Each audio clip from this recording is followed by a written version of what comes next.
All right, yo, what's going on, all my gamers, all my reaction gamers chat?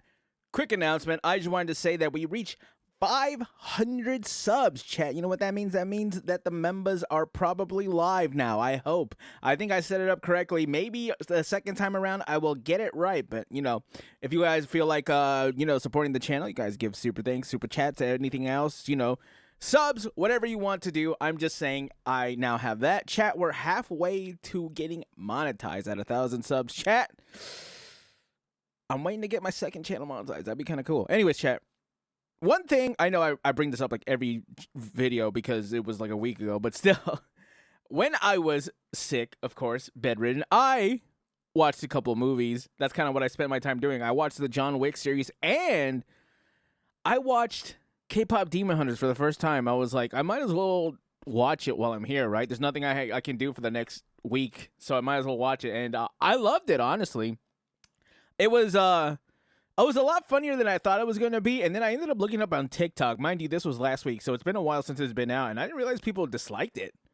Like, people were calling it millennial humor, which, I mean, it is what it is, but I thought it was funny, dude. I thought it was great. I cannot get Soda Pop out of my head. It's such a great song. But let's watch this video by Critical Drinker. I haven't watched any of his videos. I should watch a lot more of them, but let's watch it. Never let it be said that I don't listen to my audience. And one of the things they've been saying very loudly over the past couple of weeks is, Drinker, you should watch K-Pop Demon. I love Zoe. She's so dumb, bro. Look at her. And Mira's cool. I thought Mira, if you like kind of picked which one they would represent for KDA, obviously this would be, God, I don't remember her name. It's been so long since I played League. That's probably a good thing. Oh, no, I do remember her name. Nope, I don't remember her name. Anyways, this would be Akali and this would be Evelyn. Hunters, it's positively bitching. Drinker, you're always complaining about Kaisa, there we go, that's her name. Lack of good female leads. Well, K-Pop Demon Hunters shows you how it should be exactly the kind of thing you should be covering. Oh God, the voices! Alright, fine, I'll watch it. Are you happy now? 2 hours later. Alright. Yeah, it's pretty good. Yeah! Let's go, baby! Okay, let me caveat that by saying that 40-year-old white guys from Scotland are probably not the target audience for this movie, and I'd be lying if I said this was the kind of thing I'm normally into, which is probably to its credit, really, because if even someone like me can watch it and be entertained, well, it must be doing something right. I just love the facial expressions out of everything in this movie. Everyone is so expressive, which, sometimes you can miss that in K-dramas, which, I'm bringing it up because obviously K-pop, K-drama, Korea. Shout out to Korea. I love Nikkei. I don't know how I brought it's a Nikkei game. Nikkei is a Korean game. Anyways, the only thing that I found unrealistic about this movie is like the girls could cheat. That's an unfortunate reality of K-pop.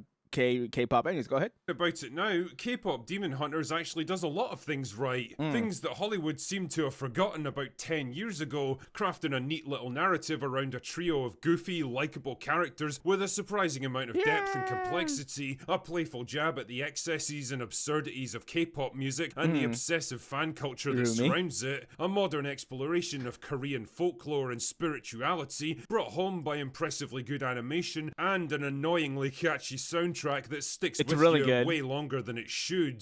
Yeah. Believe me, I know. It's not exactly deep or life-changing, and at times it glosses over stuff that probably needed a bit more screen time, but what it is... I definitely think that this movie should have been a series, if that sounds right. Because, I feel like the Saja boys, the rest of them, besides, God, what's his name? Is it Juni? I forgot his name. The main guy from the Saja boys. I feel like he's the only one who really got any screen time. I really like. You get Zoe, Mira, and what's her face, and they're like obviously they're the main characters, right? So you kind of want to have them be the focus, but you get a lot of their backstory, a lot of and they're always on screen, stuff like that, right? But I kind of wish a little bit more of the Saja boys were were explored, because I really like them. Is a fun, charming little adventure that left me thinking, Yeah, that was alright actually. Mira's So always join throwing me, my people. little soda pops, as I give you a rundown Soda of the pop. plots. The movie's set in Korea and centers around an ongoing war between demons trying to consume the souls of every human on Earth and the people fighting to keep them sealed away in the underworlds. They do this by creating a magical energy barrier called the Hon Moon, which is maintained and strengthened by harnessing the collective goodwill and spiritual power of humanity through the power of song. Yeah, just stick with me on this. Each new generation sees the creation. It is a simple plot, but like it's just nice, dude. Sometimes you don't have to reinvent the wheel to get the car moving, right? Of 3 new demon hunters whose job it is to come together, inspire humanity through their music to strengthen the Hon Moon, and kill the occasional demon who manages to sneak through gaps in the defenses. Yeah. In this case, it all culminates in the present day with Rumi, Mira, and Zoe, who've come together to form the K-pop Rumi, group that's her name. Wow, I said her. I literally saw her name. Oh, fuck, I'm old. Anyway, Huntrix have become a worldwide sensation, selling out arenas and going on world tours. If it makes you feel any better, they do that in like K-pop too, where they'll like the naming conventions will be weird. The girls are prepping for the release of their biggest song yet, Golden, which should in theory be enough to finally seal the rift between our world and the demon world forever. Nice. But then, oh no, lead singer Rumi starts to lose her singing What voice. Whatever could be at play here? Well, it turns out that it's more than just a bad case of laryngitis. Young Rumi's actually been hiding a secret from her bandmates this whole time. She's actually half demon herself. No way! Whoa! Yes way! And the demonic What? influence is becoming That's increasingly difficult for her crazy. to hide. Meanwhile, the demons themselves are getting a bit tired of all this shit and hatch a plan to destroy the Hon Moon so that they can invade Earth in full force. Their plan is to send a bunch of hot young demons in human form to create a rival boy band called the Saja Boys that'll steal away Huntrix's fans. I'm just saying that as wild as that sounds, I feel like it would probably work, especially if you have them as hot Korean guys. I'm just saying, is it outside the realm of possibility? I don't think so. I think it's probably it's definitely doable. Weaken the Hon Moon until it finally collapses. Things are complicated when the I leader love of the that part. Saja Boys The falls in variety love show with Rumi part, when he that was really recognizes funny. a kindred spirit in her. But when the two bands are pitched against each other in a televised competition being broadcast to the whole world, which side will ultimately emerge victorious? Now, what I'm describing probably sounds completely bonkers, because it is, but part of the charm of K-pop Demon Hunters is that it knows how silly it is, and instead of backing away from it or trying to tone it all down to make it I like this guy, and is that it knows how silly it is. I like this guy, and not because he kind of reminds me of myself, but I kind of like this guy right here. I mean, I think my hair is a bit longer than his though, and him, I think this is what my hair would look like if I put it down, but like I think I got to keep it in the bun because or else like my hair is kind of fly all over the place, and it's just like I'm not gonna wear a hat. And instead of backing away from it or trying to tone it all down to make its story more grounded, instead it just says, fuck it, and throws itself right in. It dares to have fun with its goofy premise, and it invites you to have fun too. Director Maggie Chang apparently wanted to tell a story that would fuse together ancient Korean mysticism and folklore with the ultra-modern K-pop of today. And if that's the case, then well, mission accomplished, Miss Chang. The movie I'm all definitely about takes it. a few I love swipes it. at the flashy, superficial, overproduced excesses of K-pop music, the manufactured stars and rivalries, the rabid fan bases, and the insane workloads. But for the most part, it all feels pretty good-natured and fun. I've talked a lot on this. Yeah. Okay, this is probably inappropriate to say, but you know, another thing that's unrealistic is they weren't getting stopped. All their fans were all completely normal, even if some, I mean, as normal as they can be, right?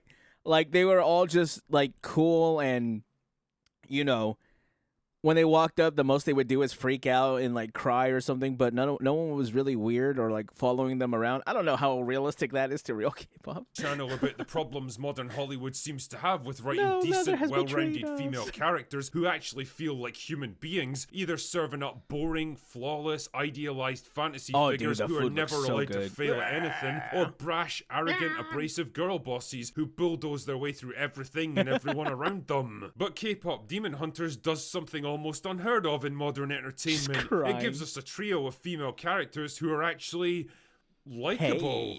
Surely you can't be serious. I love Zoe I so am serious. much, bro. And don't call me Shirley. And don't I call me know, Shirley. I was just as surprised as you, but ignore the hyper-stylized visuals and you'll see that the Huntrix girls are a quirky, funny, and charmingly goofy group of friends, each with their own hang-ups and insecurities that gradually get exposed and tested in the course of the movie. Obviously, Rumi's the centerpiece of the group and the movie, but Right. the other two play well off each other, and I love how the animators give them crazy anime-style facial expressions Yeah. when they're super excited about something. On that subject, I should probably give a nod to the visuals here that lie somewhere between Arcane and Blue Eye Samurai in terms of style, fluidity, and detail. It's not the I most did think of technically Arcane, impressive too. animated movie you'll ever see, but it's definitely got a style and character all It definitely feels like it would have came out like in 2010, right? For the animation style, it wasn't anything groundbreaking, right? Like it wouldn't be like Demon Slayer, where Demon Slayer is insanely well animated with like a super simple plot. It was like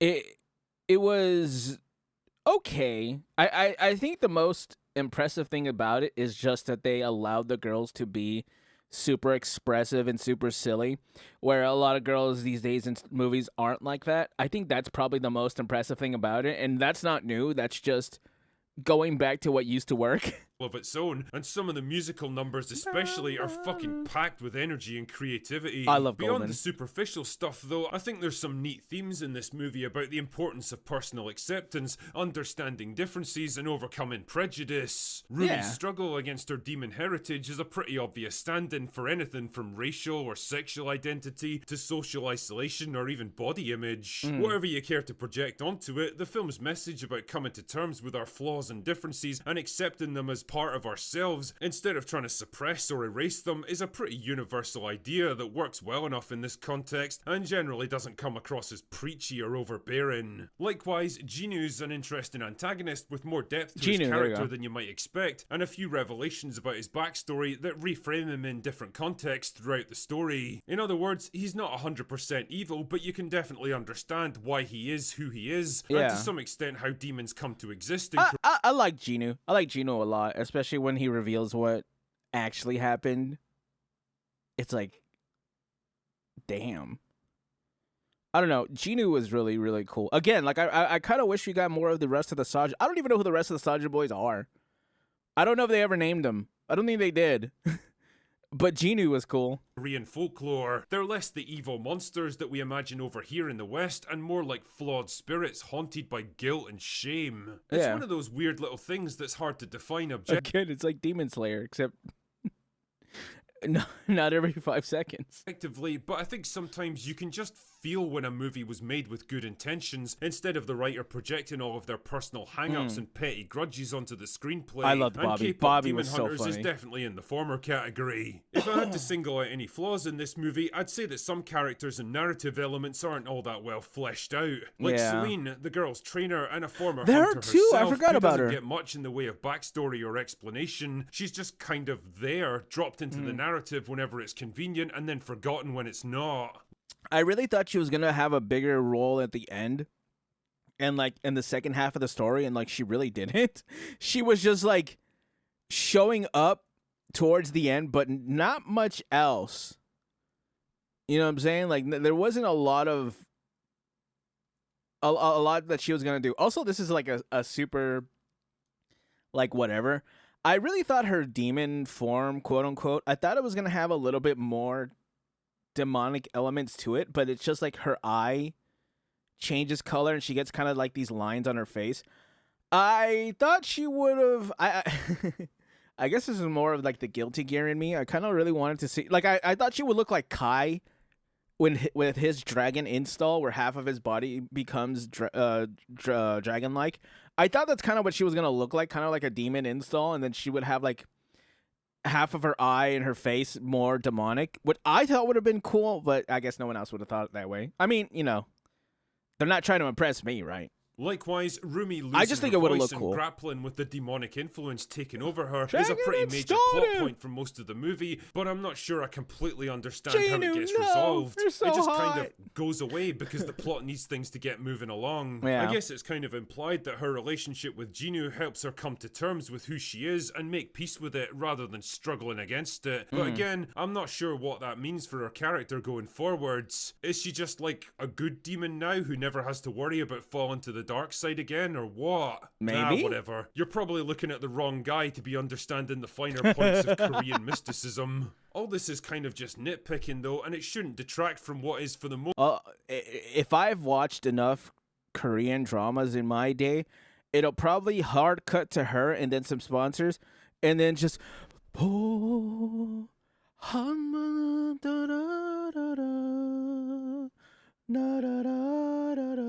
and then we'll get to the next episode, something like that.